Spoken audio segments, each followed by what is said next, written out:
소돔과 고모라가 하나님의 심판을 받을 때 하나님께서 천사들을 보내서 그 롯의 가족들을 구출해 주셨습니다. 그 천사들이 롯의 가족들을 이끌고 나올 때 주의사항을 줬는데요, 절대로 뒤를 돌아보지 마라, 이렇게 주의사항을 줍니다. 근데 안타깝게도 롯의 아내가 뒤를 돌아보다가 그만 소금 기둥이 되었다, 이런 말씀이 창세기에 나옵니다. 롯의 아내는 왜 뒤를 돌아보았을까요? 사실 아마 그녀의 생각에는 정말 두고 온 그 소돔 고모라 땅에 남겨둔 그의 재산이라든지 그가 그동안 일궈놓았던 수많은 것들을 그냥 버려두고 가기가 너무 아까웠을 겁니다. 그래서 그만 돌아보다가 소금 기둥이 된 거죠.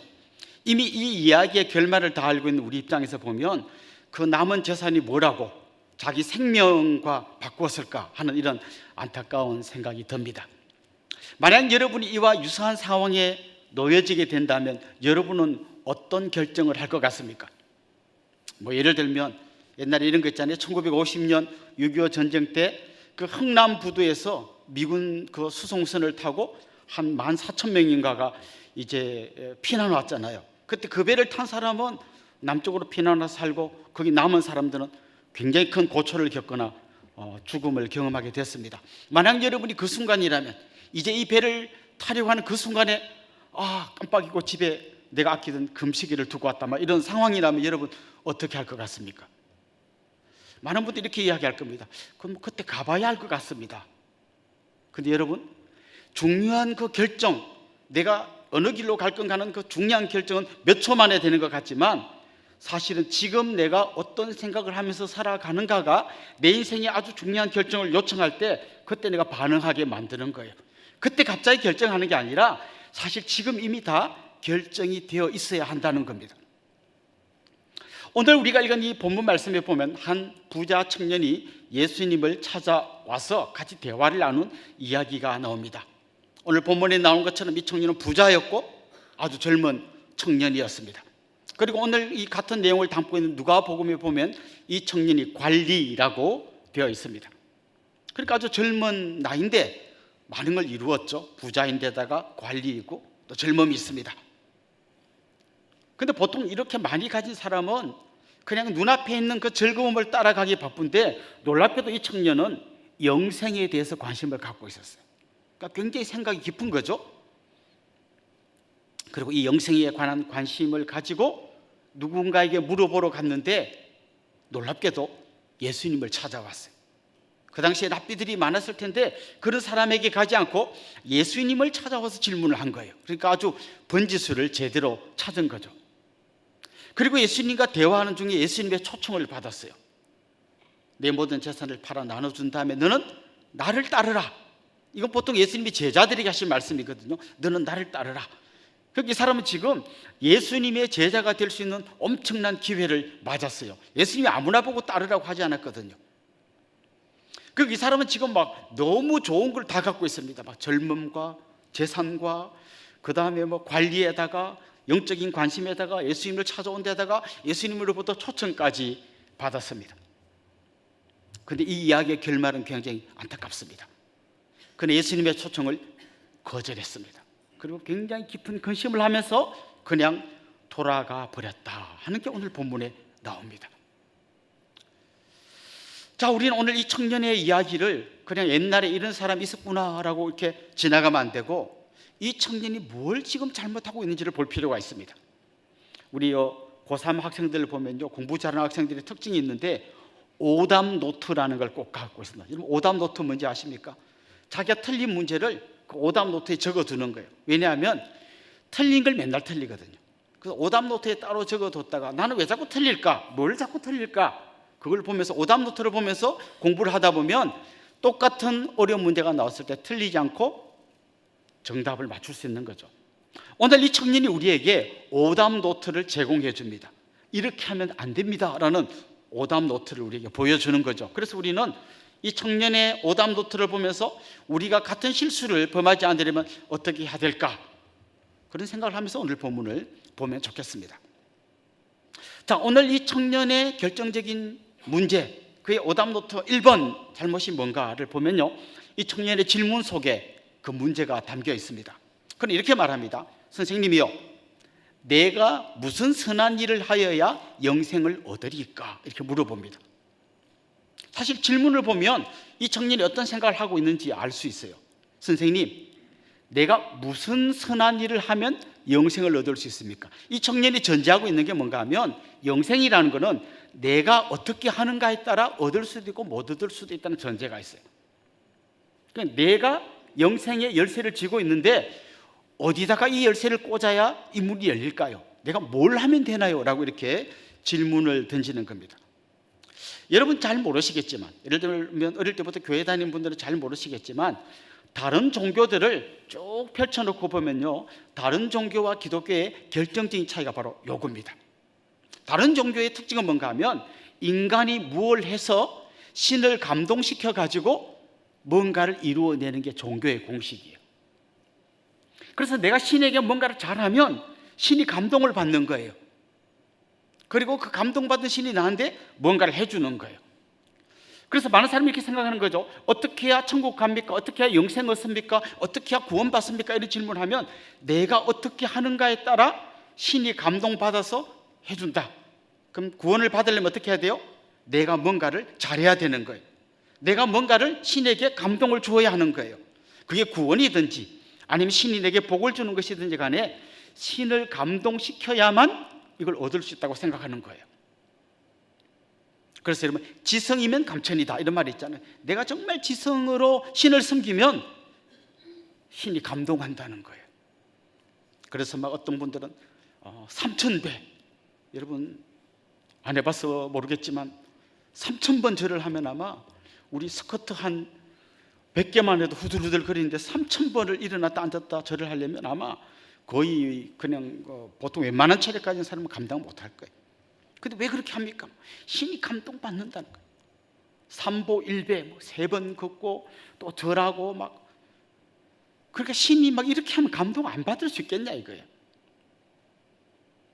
이게 보통 종교인들의 특징입니다.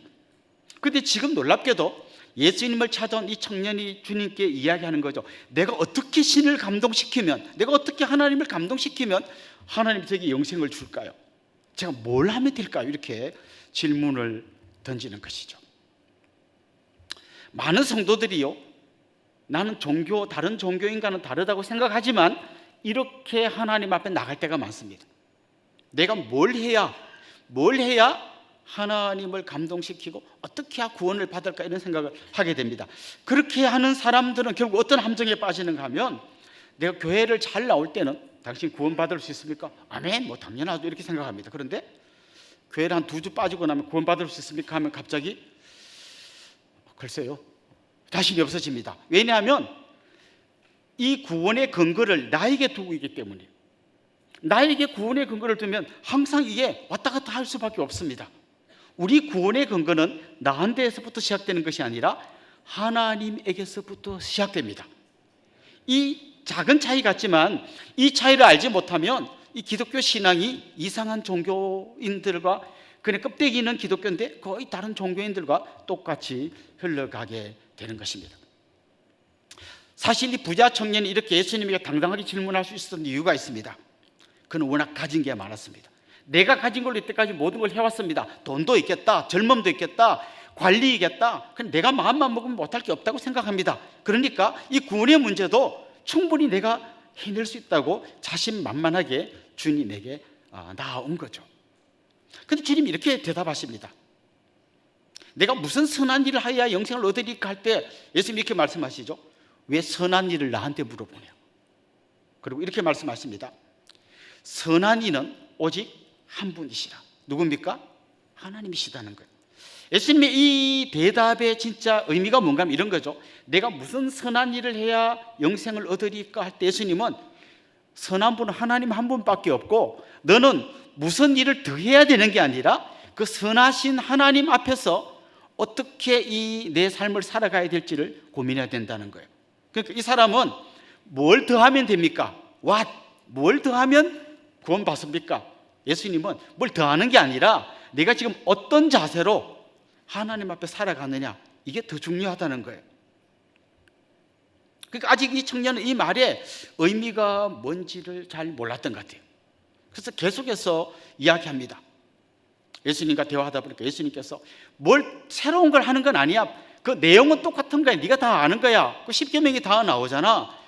뭐 살인하지 말고, 도둑질하지 말고, 간음하지 말고, 거짓말하지 말고, 그냥 이웃을 내 몸까지 사랑하기 다 나오잖아. 새로운 게 아니고 네가 다 아는 거야. 중요한 거는 뭐를 더 하는 게 아니라 그걸 어떤 마음으로 지키느냐가 중요하다는 거예요. 그런데 이 청년은 이 예수님 말씀을 잘 이해하지 못하고 이렇게 말합니다. 다 지킨 건데요. 살인하지 말라, 간음하지, 그건 하나도 안 어기고 다 지켰는데요. 이렇게 말합니다. 여기서 이 청년의 또 5단부터 2번이 딱 보입니다. 이 청년은 자기가 다 지켰다는 거예요. 자기는 100점 만점에 100점이라는 거죠. 이 청년의 문제가 뭡니까? 셀프 채점을 하고 있는 거예요. 저는 요즘 그 교회 개척 운동하면서 개척 학교에 들을 목사님들을 이제 지금 심사하는 중에 있는데요. 그 심사 질문 중에 이런 게 있습니다. 목사님은 스스로 생각할 때 1, 2, 3, 4, 5 중에 설교가 한 몇 점쯤 되는 것 같습니까? 전도는 몇 점쯤 됩니까? 그리고 가정생활은 몇 점쯤 됩니까? 이렇게 자기 스스로 채점해서 내라고 합니다. 그런데 어떤 분이 5점이라고 하고 이분이 4점이라고 했어요. 이분이 더 잘했다고 평가하면 안 됩니다. 왜냐하면 셀프 채점은 자기 마음 먹은 데 달려 있잖아요. 자기가 좀 너그럽게 채점하는 사람은 웬만하면 다 만점이에요. 근데 자기가 막 자기에 대해서 엄격한 사람은 막 남들이 볼 때는 설교 잘하는데 막 2점. 왜 2점이? 저 부족합니다. 뭐 이럴 수 있잖아요. 이 셀프 채점 문제가 이런 거죠. 그걸 정확하게 볼 줄 알아야 되는 거죠. 우리 애들 중에도 그런 거 있잖아요. 이렇게 95점, 한 개 틀리고 95점 만데 막 울면서 막 그걸 내가 왜 틀린지 모르겠다고, 나는 왜 이렇게 공부를 못하는 우는 애가 있는가 믿죠. 70점 맞았는데도 막 당당해하고 엄마 나 엄청 오늘 시험 잘 봤어. 몇 점이야? 70점. 야 70점 맞고 이렇게 당당하냐. 내 친구가 있잖아. 걔는 50점이야. 근데 나 70점 얼마짜리. 뭐 이럴 수 있잖아요. 지금 이 청년이 이런 함정에 빠져 있는 거죠. 셀프 채점을 한 거예요. 저 다 지켰는데요. 100점인데요. 이렇게 예수님에게 이야기하는 거죠. 이게 이 청년이 범한 또 한 가지 오류인데요. 이 청년은 어떻게 이 율법의 문제를 해결해 갔나 하면 허들의 높이를 낮춘 거죠. 허들 문제 아시죠? 이렇게 달리기 할 때 막 탁탁 뛰어넘으면서 뛰는 거 있죠. 그 높이가 뭐 이렇게 남자나 여자나 뭐 아이나 어른 따라 좀 차이가 나는데 하여튼 평균 1m 정도 되더라고요. 1m보다 좀 더 높을 수도 있고 낮을 수도 있는데요. 뛰다가 그 허들을 만나면 다리를 쭉 뻗어가지고 이걸 뛰어넘어야 됩니다. 이걸 계속 팔짝팔짝 뛰어넘어야 이제 하면서 저까지 달려가야 되는 게 허들 경주잖아요. 근데 이 청년은 허들의 높이를 1m가 아니고 한 20cm로 낮춰놓은 거, 한 뼘쯤 낮춰놓고요. 그 허들이 있는지 없는지 막 그냥 없는 것처럼 막 뛰어가는 거죠. 저 다 넘었는데요. 왜냐하면 허들을 너무 낮춰놨기 때문에 너무 쉽게 자기가 잘하고 있다고 착각하고 있는 거죠. 이것도 우리 성도들이 자주 범하는 오류예요. 여러분 신앙생활 잘 하십니까? 뭐 주일날 안 빠지고 나오고 뭐 나름 헌금도 하고 이 정도면 잘하는 거 아닌가요? 라고 스스로 굉장히 높은 점수를 줘버리는 거죠. 자, 이 청년이 지금 이렇게 높은 점수를 주고 지금 예수님과 계속 대화를 하고 있습니다. 자, 근데 지금 예수님이 이 청년에게 계속 말하고자 하는 중요한 의도가 있어요. 예수님은 지금 십계명을 잘 지키면 구원을 받는다는 걸 이야기하기 위해서 지금 이 청년과 대화하는 게 아니에요. 예수님의 대화의 핵심이 이거예요. 여러분, 하나님께서 십계명을 왜 이스라엘 백성들에게 줬을까요? 요거 잘 지키면 구원해 줄게. 열심히 지켜봐. 그 십계명 그 점수 매겨서 몇 점 이상은 구원, 이러려고 주님이 십계명 주신 거 아니에요. 십계명 언제 줬나 하면요, 애굽에서 종살이 하던 소망 없는 이스라엘 백성들을 구원해낸 다음에 그 구원받은, 그래서 구원받고 홍해를 건너온 이스라엘 백성들에게 십계명을 줬어요. 그 십계명은 구원받기 위해서 지켜야 될 그런 항목이라기보다는 이미 구원 얻은 사람이 어떻게 살아야 되는가를 보여준 게 십계명이에요. 십계명을 잘 지키면 구원받고 못 지키면 뭐 몇 번째 계명을 잘 지켜야 구원받고 이런 차원이 아니라는 거예요. 이미 구원받은 사람이라면 그 애굽의 종살이하는 사람이 어떻게 해방됐습니까? 애굽의 장자들이 다 죽을 때 어떻게 살아났습니까? 어떻게 홍해를 건너왔습니까? 어떻게 구원받았습니까? 그들 안에 말할 수 없는 기쁨과 감사와 감격이 넘쳐나는 거예요. 그게 십계명을 대하는 사람의 기본 자세예요.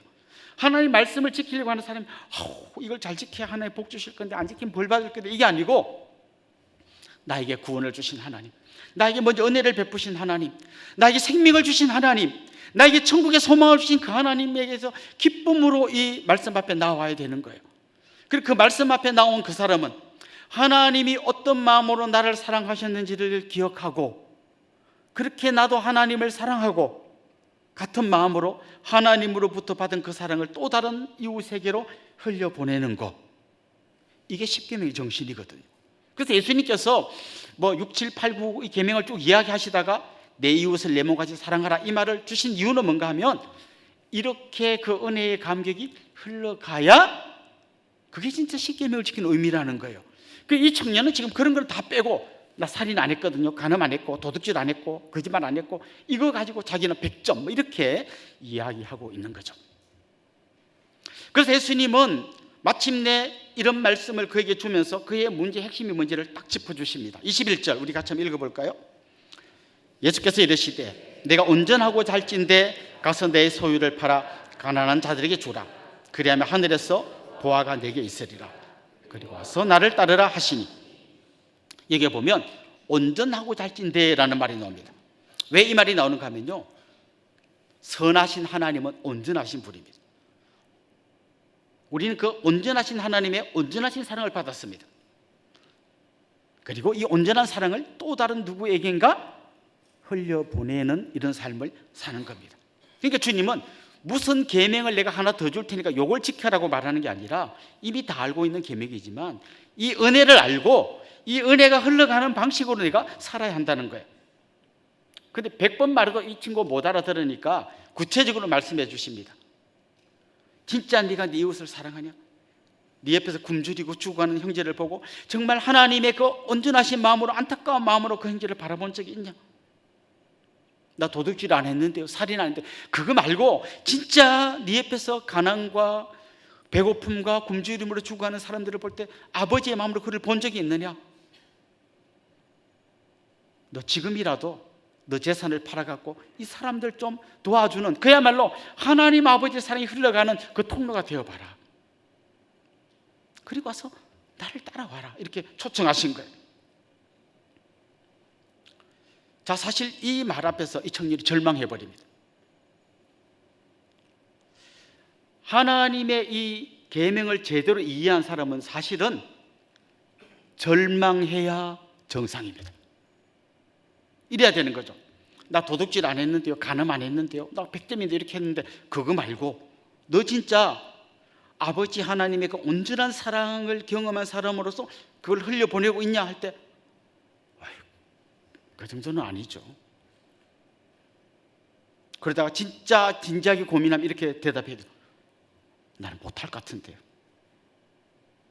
이게 진짜 고민이에요. 사실은 이 십계명을 주신 여러 가지 이유가 있습니다. 구원받은 자의 삶이 어떠해야 되는지를 보여주는 것이기도 하지만 또 다른 중요한 이유가 있는데요, 절망하게 하기 위해서 주신 거예요. 이 십계명 앞에서 하나님 말씀에 우리가 3번은 절망해야 돼요. 내 힘과 의지와 능력과 결심으로는 안 되네요라고 하는 그 깊은 절망이 있어야 돼요. 그 깊은 절망이 있는 사람의 그 다음 자세가 뭔가 하면, 하나님 정말 내 하나님 뜻대로 살고 싶은데 내 마음대로 안 되네요, 내 힘으로 안 되네요, 내 의지로 안 되네요. 하나님 저를 도와주세요. 그래서요, 정확하게 말하면 우리가 구원받는 것도 하나님의 은혜로 구원받는 거고, 구원받은 사람이 하나님의 말씀대로 사는 것도 하나님 은혜 안 주시면 우리 의지 마음 갖고는 절대 할 수 없어요. 그래서 마침내 이 절망한 사람이 다시 주님의 십자가 앞에 나서, 주님 제가 주님 뜻대로 살고 싶은데 저를 도와주세요라고 엎드려야 정상인 거예요. 그래서 로마서를 보면 바울이 로마서 7장에서 자기의 깊은 절망을 이야기합니다. 그 7장 21절에서 24절 같이 한번 읽어보겠습니다. 같이 읽읍시다. 그러므로 내가 한 법을 깨달았노니 곧 선을 행하기 원하는 나에게 악이 함께 있는 것이로다. 내 속사람으로는 하나님의 법을 즐거워하되 내 지체 속에서 한 다른 법이 내 마음의 법과 싸워 내 지체 속에 있는 죄의 법으로 나를 사로잡는 것을 보는도다. 오호라, 나는 공고한 사람이로다. 이 사망의 몸에서 누가 나를 건져내랴. 바울도 이 하나님의 말씀을 생각하면서 고민하다가 이런 고민을 하는 거예요. 오호라, 나는 공부한 사람이로다. 하려고 하는데 안 되는구나 라고 하는 이 깊은 절망을 통과해야 우리는 다시 주님 붙드는 거예요. 주님, 결국은 내가 뭔가 할 수 있다 생각을 내려놓고 주님을 따라가지 않고는 절대로 주님의 사람으로 살 수 없군요 라는 고백을 해야만, 그 깊은 절망을 통과해야만 진짜 우리가 은혜의 복음 안으로 들어갈 수가 있는 것이죠. 이 청년은 주님 말씀을 듣고 근심하고 돌아갔다 그랬습니다. 이 근심하다 말은요, 그냥 어쩌지 이게 아니라 고통하며 근심하다는 뜻입니다. 굉장히 심각하게 근심을 한 거예요. 그런데 근심한 주제가 방금 제가 말씀드린 것처럼 내 힘과 의지로는 할 수 없는데 어떡하죠? 주님 좀 도와주세요, 이렇게 간 고민이 아니라 나는 끝까지 내가 가진 것 갖고 해보고 싶은데 이걸 놓으라고요? 난 놓기 싫은데 어떡하죠? 라고 하는 이런 근심을 한 거예요. 그 롯의 아내가 그 뒤를 돌아보면서 자기가 쌓아둔 수많은 재산을 포기하기 아까워했던 것처럼 이 청년은 자기 손에 들고 있는 걸 놓기 싫은 거예요. 그는 끝까지 이거 갖고 해보고 싶은 거예요. 그런데 주님이 그걸 놓고 주님을 따르라고 하니까 근심을 한 건 맞는데 엉뚱한 근심을 한 거예요. 그는 마지막까지 자기 힘으로 해보려고 발버둥을 치면서 결국은 절망하고 있는 거예요. 이게 그의 이제 마지막 오답노트인 거죠. 그는 지금 주님의 제자가 될 수 있는 절호의 기회를 놓치고 있습니다. 에베레스트 산에 다 올라왔어요. 그리고 이제 한 5m만 더 올라가면 정상인데 5m를 남겨두고 내려가고 있습니다. 이게 사실 우리 인간이 범하는 가장 자주 범하는 잘못이에요. 여러분, 아담과 하와가 선악과를 먹은 핵심 문제가 뭐죠? 네가 하나님같이 될 수 있다. 그 말은 무슨 말이에요? 너는 하나님 없이도 내 힘으로 뭐든지 할 수 있다는 거예요. 그는 마지막까지 자기 힘과 자기 능력으로 뭔가를 하고 싶어 합니다.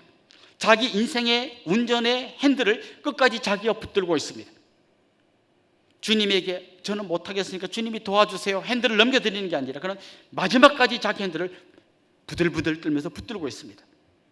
그리고 이 자기의 자동차를 운전해 가기 위해서 계속해서 연료를 모으고 있습니다. 이 사람이 모은 연료는 돈입니다. 이 돈이란 연료만 있으면 내가 뭐든지 갈 수 있다. 여러분도 나름대로 어떤 연료를 모으고 있을 거예요. 여러분 자녀들의 인생을 위해서 모은 연료가 뭡니까? 네가 좋은 대학만 들어가면 너 뭐든지 할 수 있어. 그냥 여기에 너 인생을 걸어. 그게 필요한 것이긴 하지만 그게 우리 자녀들의 인생을 달려가는 연료가 될 수는 없습니다. 돈, 사람들의 인정, 박수, 수많은 연료들을 모으고 이거 가지고 달려가려고 합니다. 심지어 우리가 주님의 일을 한다고 하면서도 이런 걸로 달려가려고 애를 쓸 때가 많습니다. 남들이 응원해주고 잘한다면 막 달려가다가 아무도 알아주지 않으면 푹 주지 않고, 또 주님 일 하면서 뭐 돈이 없어서 주님 일 할 수 없다고 우리 스스로 자주 이야기하지 않습니까? 그게 마치 달려갈 수 있는 연료인 것처럼 이야기하고 있지 않습니까? 그래서 주님 안타까운 마음으로 제자들에게 이렇게 말씀하십니다. 부자가 천국에 들어가는 것은 낙타가 바늘길을 통과하는 것보다 어렵다.